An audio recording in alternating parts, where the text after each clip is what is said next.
Hello and welcome to episode 10 of our journey through William Shakespeare's Macbeth.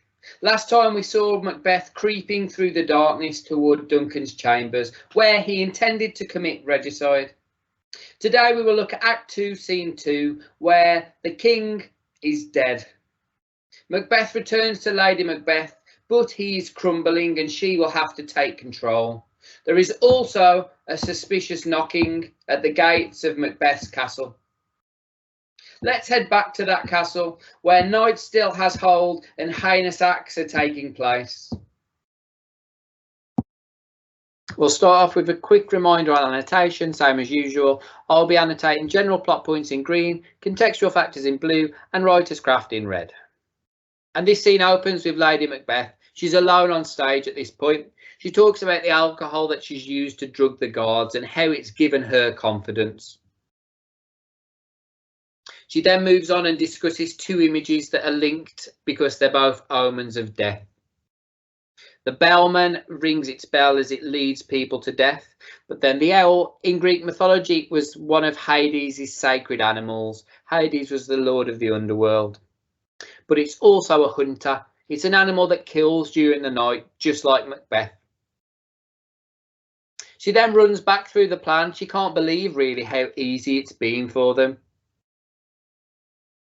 But while she's running through that, while she's talking about how easy it's been, Macbeth is off stage. He's clearly distressed and he's shouting, asking questions. This shows that his state of mind is already troubled. She doesn't respond to him immediately though, because he's off stage. There's some suggestion that she doesn't respond to show the audience how dark it is. She can't see that he's there, so she doesn't respond to him. There would have been no actual lighting in the theatre at the time. Also, perhaps it's a visual metaphor, like the deed that they've just committed is so dark that it's blinded them to everything. They're shrouded in this darkness, alone, away from everyone else. She's concerned at this point as well that the guards might have woken up and found Macbeth. She says that she'd done everything for him. All that he had to do was literally walk in, stab the king and walk out again. This bit's really interesting, and I think it's overlooked sometimes because of everything else that's happening in this scene. But she says that if Duncan didn't look so much like her father, that she'd have killed him herself. So not only is she a strong enough woman to plan this, she's strong and evil enough to know that she could have killed the king, if not for this small detail. At that point, though, Macbeth, he rushes onto stage, so the audience can see them both at this point. This is also the first time that we've heard her call him husband. We've just seen how panicked she is, and perhaps this is a realigning of their gender roles somewhat. She feels anxious and she needs him to comfort her. She's pleased to see him at this point. The first thing he says is that he's done the deed.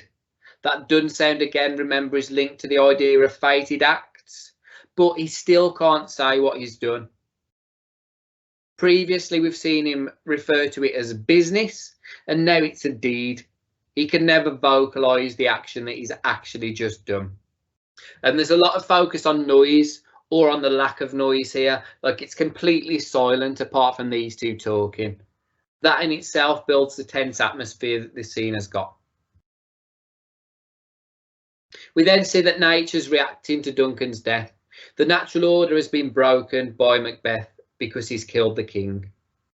Shakespeare here uses the owl for the second time in this short section. Here I think that it's because the owl is wise, it's known for being a wise animal. And because we've used that, perhaps it shows that what Macbeth has done is not wise. He and the owl are opposites at this point. Then we finish this little section with lots of short dialogue. It's filled with questions. Shakespeare's trying to build the tension to its maximum amount, and he's also showing the panic that they're both feeling. That then carries on immediately. There's more short dialogue, there's more questions between them. They're really tense, they're really panicking about what they've done and what it might lead to next. Macbeth then looks down at his hands and he sees that he's covered in Duncan's blood. He feels remorse, he feels horrified for what he's done.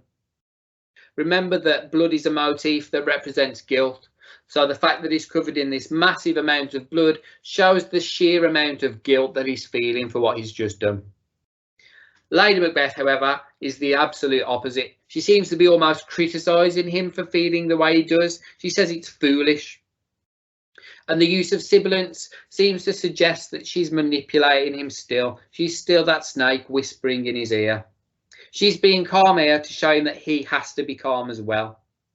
If they're both calm, then maybe they can get away with what they've done. Macbeth talks about the idea of sleep, and that's a theme throughout the play. In Act 1, we saw Macbeth discuss sleep at a couple of points, but we saw that it was introduced by the witches when they spoke about the sailor. Here, it's linked to Duncan's sound sleep just before he was murdered. He's sleeping soundly because he's such a good person and such a good king. From this point on, both the Macbeths will struggle to sleep because they're not good people. He references the two guards next. They're innocent people. They were just doing their job. Because they're innocent, they can pray to God and they can rely on God to judge them fairly in heaven. However, Macbeth has gone against God. He will be damned for his sins. Then we've just had a little contrast between him and the guards. We then get a comparison between Macbeth and the hangman. The hangman would hang criminals, but he'd also cut them open and pull their insides out. He would be absolutely covered in blood after this, obviously, as is Macbeth. Macbeth and the hangman are both people who bring death about. Then we see that he's absolutely obsessed with the idea of God at this point. Like he couldn't say a prayer for them because he's gone against God. He's gone against God, and that's restricting him from any sort of prayer, any sort of forgiveness. People at the time believed that if someone couldn't say a prayer, that they would be witched. So maybe Shakespeare's bringing the idea of the witches back into the audience's mind as well. Perhaps he's saying that they've got more of an influence over every single act in the play than we think they have. She, though, in complete contrast to him, she seems quite calm here. She tries to soothe him. She's still very much the one who's in control, which in itself is ironic because we will see that it's her who's affected much more by this event later on in the play. Her section's quite short, like she's quite calm, she's straight to the point, but he's absolutely off his mind at this point. Like what he's done has just broken his mind completely. He's worried that he can't pray because of what he's done. He couldn't say amen. There's a repetition of amen, which shows the need that he's got to be forgiven for what he's done. He's desperate for forgiveness, but that forgiveness won't come. It's stuck in his throat. She, though, still seems to not be showing any remorse. There's a real contrast in how they've responded to what's happened in this section. She tells him not to think about it. What's done is done. We've just now got to move on to the next stage of the plan. That last line there, she says that if we continue to worry about it, it will lead us to madness. That there is foreshadowing her descent later in the play.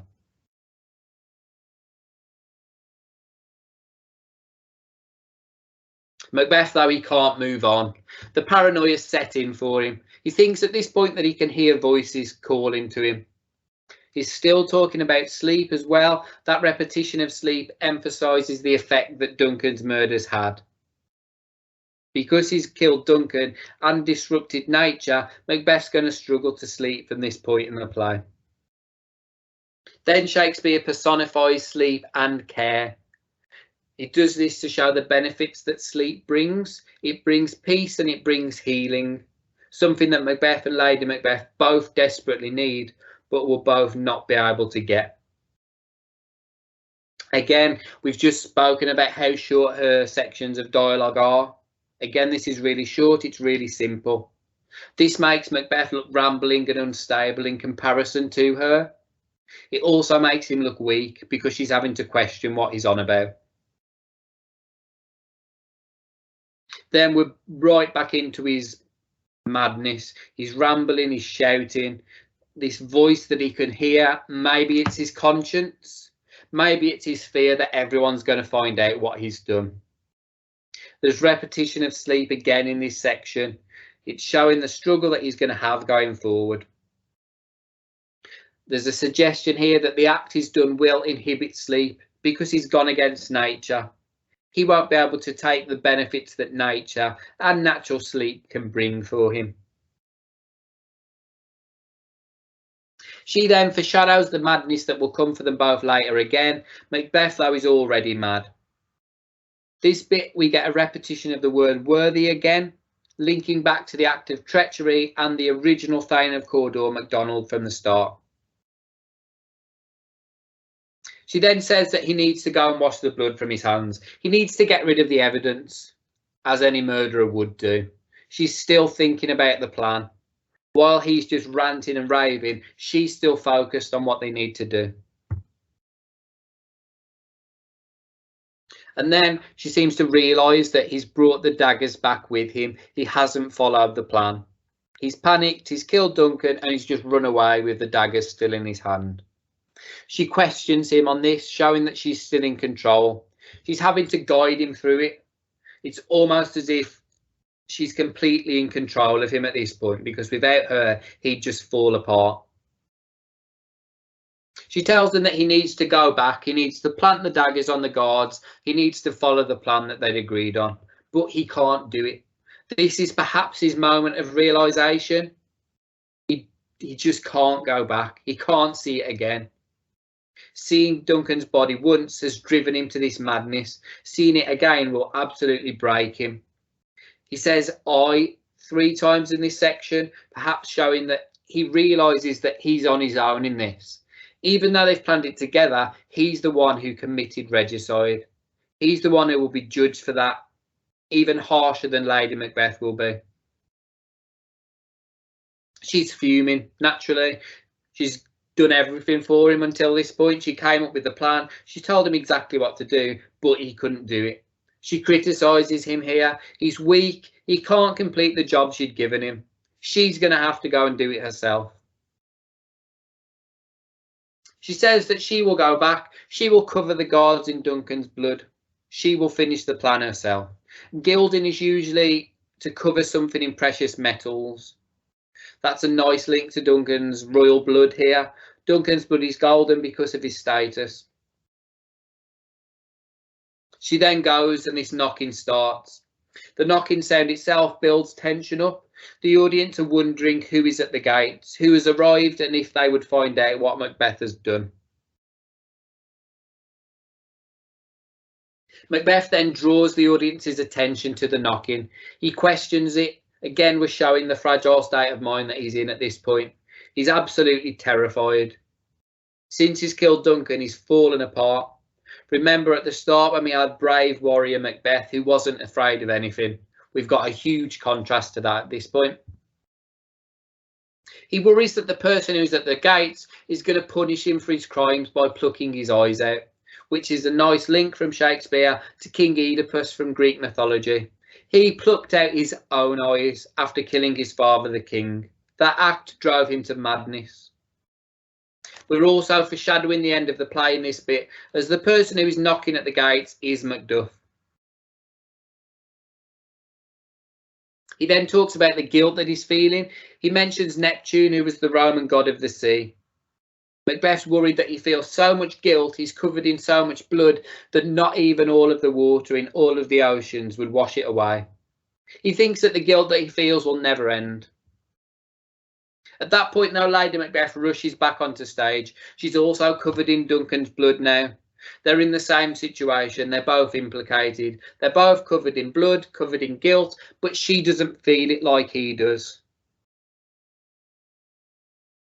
That knocking that we've mentioned, it carries on throughout the rest of this scene and for the start of scene 3 as well. It builds tension for the audience. Who's at the gates? Who's arrived? At this point, Macbeth is very much a villain.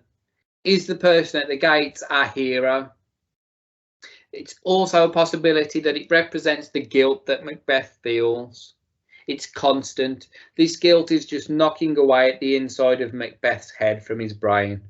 Despite the fact that they're talking throughout this section, that knocking is still there, just as the guilt is.